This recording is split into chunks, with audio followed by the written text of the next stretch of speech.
Hey, alrighty, welcome to Marketing Mix. And today we've got a great subject. We're talking about 2021 and we're talking about social media. And if there's one thing about digital marketing and social media, it doesn't stay stagnant for long, right? I mean, constantly making changes. So today we're going to kind of dive into some of the new features that we see happening, particularly the ones that will help small businesses. So we want to share it with you and things to look out for and ways it can help you with your business. So let's get going.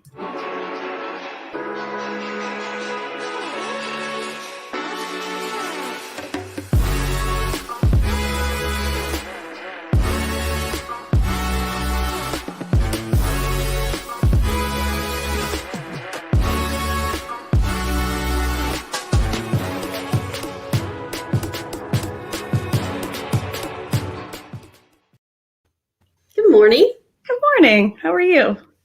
I'm doing fantastic. It is sunny day. It's so pretty out. I know, we need that. I know it. We really do. Want to welcome everybody to Marketing Mix.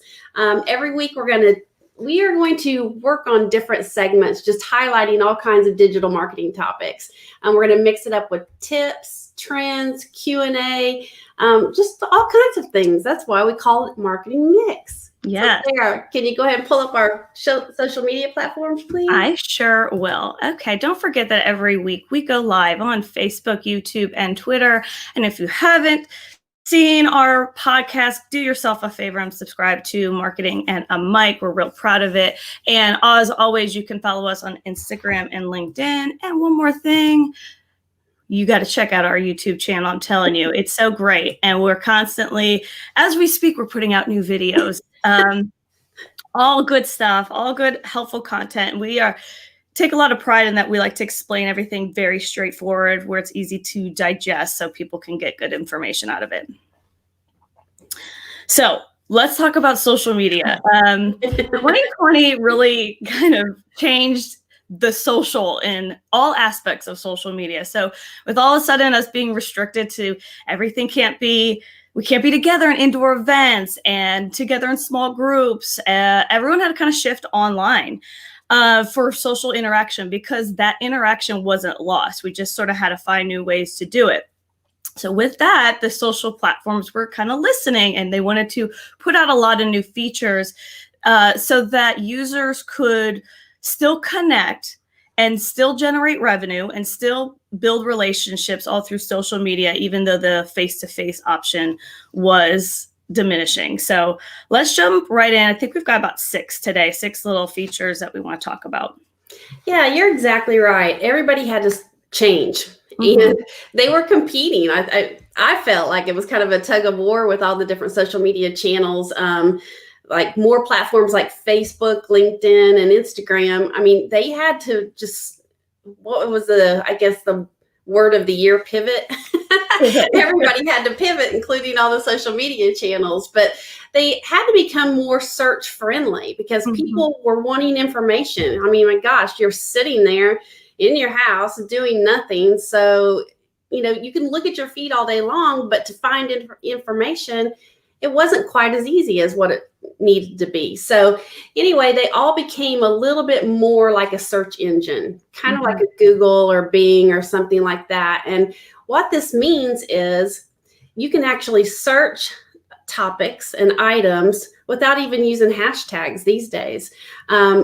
Are hashtags going away? No. And that's still a good way to search, but you don't have to have them to find what you're looking for. So it's kind of more like an SEO type thing, search engine optimization, I guess that you could say on social media, if that's such a thing. Maybe we just created it. So it's kind of driving more organic visibility. And it's game changing for businesses. I mean, they're being able to reach more people with their posts, which is a good thing. And it's just overall a good thing, I think, for search engine stuff. Now, what do we have to remember with search engines? We're still talking about social media, but it still acts the same way as SEO. So you're going to want to use your keywords. So think about what your business does and try to mix in those keywords when you're doing posts.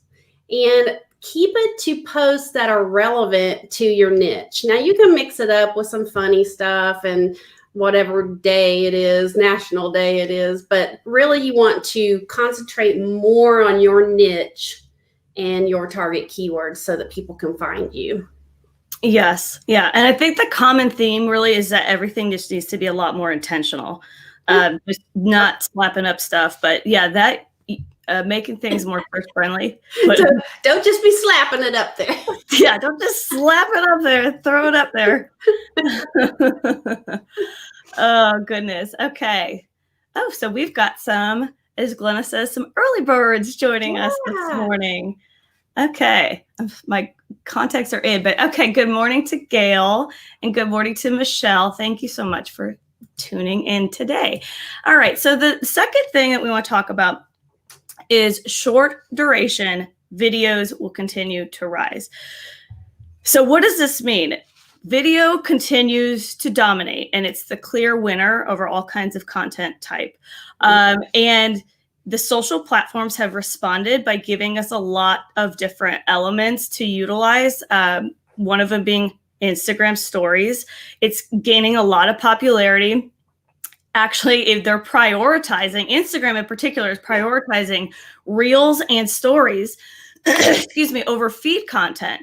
So what that means is that if you're kind of being consistent, putting stuff together on Instagram stories and Instagram reels, they're going to take priority over that. Another good thing about those, even though they're short-lived and your feeds kind of have a little bit more of a shelf life, if you build them up, it keeps people on your page. So they're going to be constantly scrolling through stuff, staying there. And that's kind of the whole magic of it. You want to keep them there on your page. And then the search engine, the social platforms recognize that. And so then they'll sort of prioritize that so that your followers will see that first. So it's really kind of worth it. Reels, 15 to 30 second videos are the attention grabbing moments that are done in a creative way. Now you might be thinking as a business owner, well, Reels, I mean, what do you want me to do? Juggle? Like, what's the point? What can I get out of it? However, a lot of businesses are using it as by telling a story, or if you've got a project going on, you kind of can guide them through the process. And so you'll give them a little of here's a before and after, or here's something that's going on. It's really great for announcements. It's really good for like a new product or a new feature. It's really good for giving out information of, hey, stay tuned for this. So think about it for like announcements, telling a story, introducing a product, a lot of different ways that you can use it. And again, work your business. You kind of want to work it as sort of a teaser, a limited preview. And here's a tip. You can shorten it. You can do it as 30 seconds, your reel, so to speak, but you can shorten it to a 15-second preview and put it in preview mode. So viewers actually have to click to view the entire video. Yeah. And another thing is add text to your video. Again, any of that text that you add, it helps it become more searchable, as we just explained before. So those type of they call them short duration videos, are really kicking up in 2021. Yeah, and it catches people's attention. It's always kind of like, what are they up to? Wait a minute, what is that? You know, I know when I'm watching all of those things, it's like, wait a minute, you can't really tell what's going on until you really click on it. So it's kind of, people are nosy. Yeah. And it's enough of a teaser, right, that you want to like go back, you know, you're like, I got to go back and see what I just saw. Yeah. It's like, what the heck was that? Want to say good morning to Cindy and Gay Chambers. Good morning. Good morning, chipper people. She said we're chipper. I like that. We're faking it, Gay. No, I'm kidding.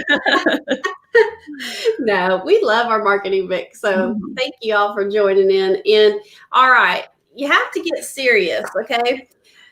People that own businesses are tired of all the hype. You know, they've all had to go online. Everybody's going online, but they're tired of all those sales pitches. They're tired of the hype. They're tired of just throwing stuff out there. Buy. Businesses right now want you to come into their lives.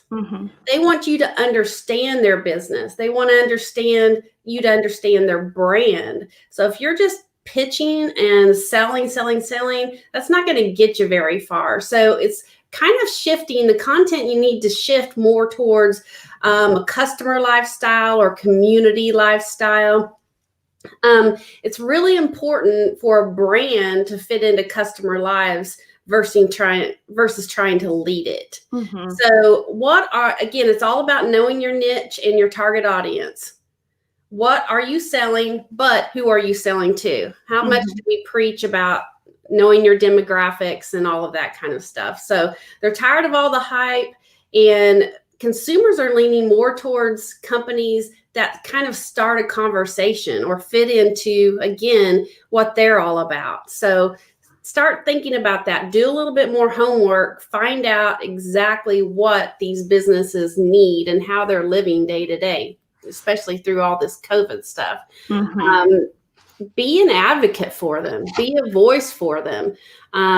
Let them know, I'm listening. I'm not trying to lead you down this path. I'm listening for what you really need. So true. And it's changed so much. We talk about 2020. Oh my gosh. I don't know if we ever really, do we really? When do we stop saying it? Maybe no more 2020, but in the censored word, like bleep. Block me out. But it changed everything. We're still in the midst of it. Everybody's online. So you have to find a way to be more personable, to be more helpful, to learn more about the businesses, and not just throw a bunch of, like you said, don't just slap a bunch of crap up.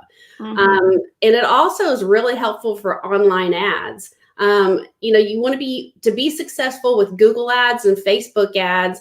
You have to kind of pitch it as a customer lifestyle. What are they needing? What are they wanting? Versus, look at all my stuff. If that makes sense. So learn more about the brands and the companies that you're trying to help. Yes, so true. I think that just kind of got exhausted in 2020, and people are just like, you know what, like, find a way to fit into my conversation in my world. Don't just tell me what to do. Help me. I need help. Yeah, absolutely. So that leads very well into number 4, which is to humanize your brand. So that is, we talked about the content piece of it. This is how you represent yourself as a business. So businesses need to start kind of connecting with people in a more authentic way. So what does that mean? Get your face out there. Put your face out there. Show people what your company dynamic looks like. Create more video. I mean, video. Yes. Short little videos. Put this, you want to really bring it to a personalization level to where customers are kind of getting a nice look at what your dynamic is, what your company culture is like. Because after all, people want to connect with people. So even though we've got this, internet screen between us, we still want to find a way to connect. So show people what your business, what your values are, what you stand for, the things that you're doing. Don't make it in a egotistical way, I'll say, but just make it in a way of like, I want you all to see the insides of our business, and I want to share it with you. I want to be transparent. This is all can be done very well through videos. And as we talked about before, Instagram Reels, Instagram Stories, even Instagram carousels. Now, how can you use Instagram carousels? You can use it to, again, tell stories. You can show little slides that'll kind of walk people through the process of something that's going on. And in addition to that, use Instagram, use the carousels as tips of like, I'm going to give you 5 tips that are really going to help you. Again, it's you got to point it in the direction of the followers. And just don't post any content that's not in line with your message, because now more than ever, we're real hypersensitive to that. We'll pick up on it, and it just does no good. Yeah. Even though we've all had to switch online, people still want that human connection. It's kind of hard to try to figure out how to make online this stuff more personable when you can't see people face to face and all that kind of stuff. But that's what this is all about, is trying to figure out ways to be more personable and try to connect with people on a deeper level. Absolutely. That's just the way things are going. And Michelle's asking us, She said, can you cater to business owners in your social media marketing? Yes, you absolutely can, but do it in a way that you're there to help. Mm-hmm. Still the expert, but kind of switch things to, don't be out there selling, showing product, telling about your business all the time. Find ways to help. Mm-hmm. Be a resource. Be Like a resource.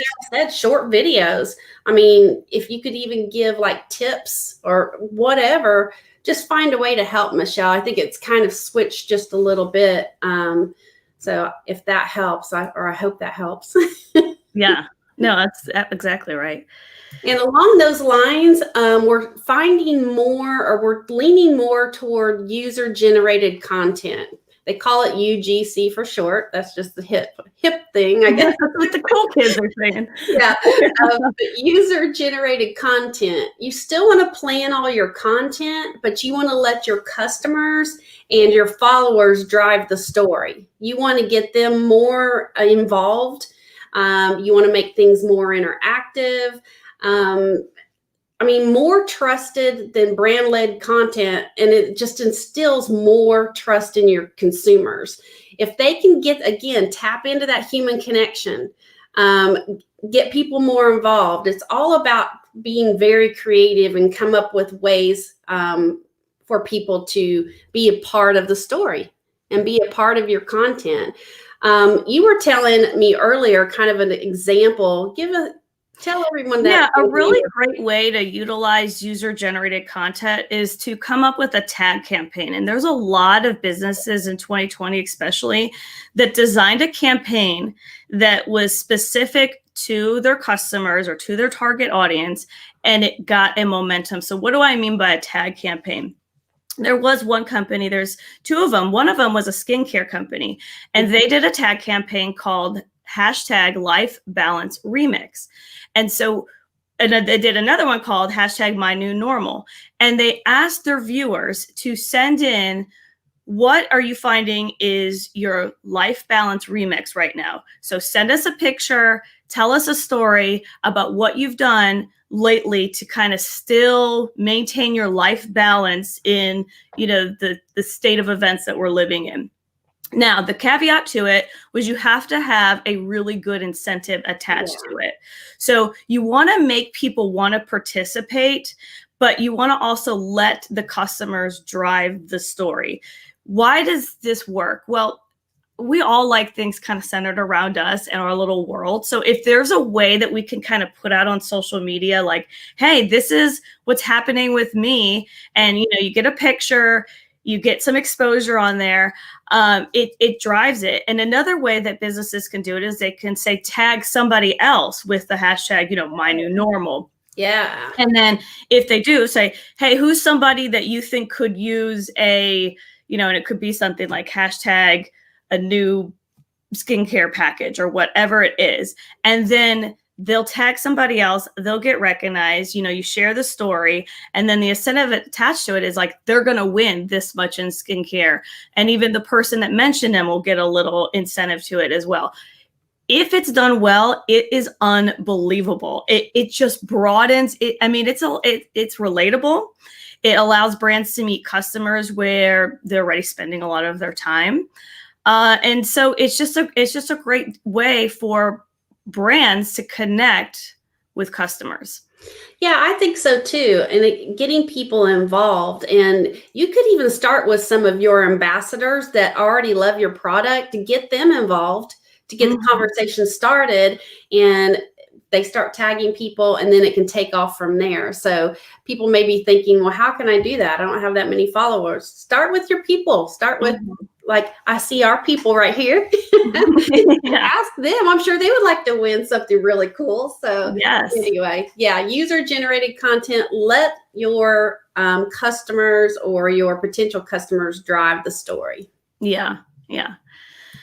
So number 6, and this is one of the last ones we'll touch on, is online shopping and shoppable posts. And boy, let me tell you, this is really took off, and it's not going anywhere. So what kind of ignited this? Because there was already boutiques that were online, and that's the only avenue that they could sell their products was just strictly online because they were a virtual boutique. However, online shopping has become the new normal. Why has it become the new normal? Well, because with contactless shopping happening, and this is becoming the preference and really kind of the state of how it has to be right now, social distancing, people are just not going out physically as much. And so these social platforms have created a way, even for brick and mortars, to tap into this option, which is huge. So you have the ability to, whatever you've got in store, to put it up online and make that transition, so you can still ensure that although we've got contactless shopping, it's very powerful for small businesses to still get sales rolling in. Absolutely. Yeah. It's huge. So how does this work? So they've set up Facebook Shop and Instagram Shop. And there's two ways to do it. One of them, well, first off, you have to make sure that your business page, you have to make sure that you have some sort of e-commerce set up. So you have to already be set up with online shopping and have that ability available on your own website.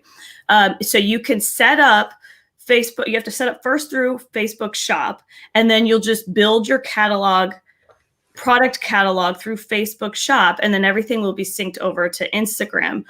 And it's so great because you can tag your products in posts, and then it links them directly to your e-commerce page. So not only can you just have a catalog of stuff, but you can actually create posts where if they see an item, they'll click on it and it takes them directly to your website. It's huge. Like I said, if you're already kind of set up with having that ability on your website, linking it all together is huge. People are kind of more and more expecting that. Like if they want to be able to just scroll and shop. Yep. So one recommendation that we make is that maybe if you are setting this up for the first time, maybe do some retargeting ads, because if your followers aren't used to making purchases through, with your business, you kind of want to do a little test run to see what they're interested in and what's going to work for them, and kind of find what your target audience interests are. And again, make sure that your website is equipped for online shopping. Make sure it's mobile friendly. Make sure it's not slow. If it's an inconvenience to your customers in any way, they're out of there. So really make sure that you've got that back end set up real well. Yeah. And what we mean by setup, make sure that there's a way to pay, really. And it's not as hard as that sounds. I mean, you can go something as simple as PayPal, or Venmo, or you can go be more elaborate and connect an invoicing system and all that kind of stuff. So you basically, and I think we have somebody on here who could help you out with that, Michelle Blanton. You got to have a way to pay. I know that we worked with Michelle on a few of our customers as far as getting all that set up, and she makes it very easy. So you might want to reach out to Michelle if you don't have a way to pay online. So also want to say good morning to Lisa Shapiro. Gosh, Lisa, I haven't talked to you forever. See you forever. She says, happy Friday, ladies. I'm happy to be listening to these useful tips and great to see you both. Oh, it's great to see you too. And we have the one and only Harry Slagle. Good morning to you, sir. And we really appreciate all of you tuning in. I hope so. Talking about trends are kind of interesting because it's just stuff that's on the bleeding edge and the stuff that people are starting to talk about, and it could change in 2 weeks. No, I don't know. It feels like I know, like just like that. But I think this is a new segment that's going to be fun for us to do on Marketing Mix, is just kind of bring you some things. What are people talking about? What are some of the new things that you can try?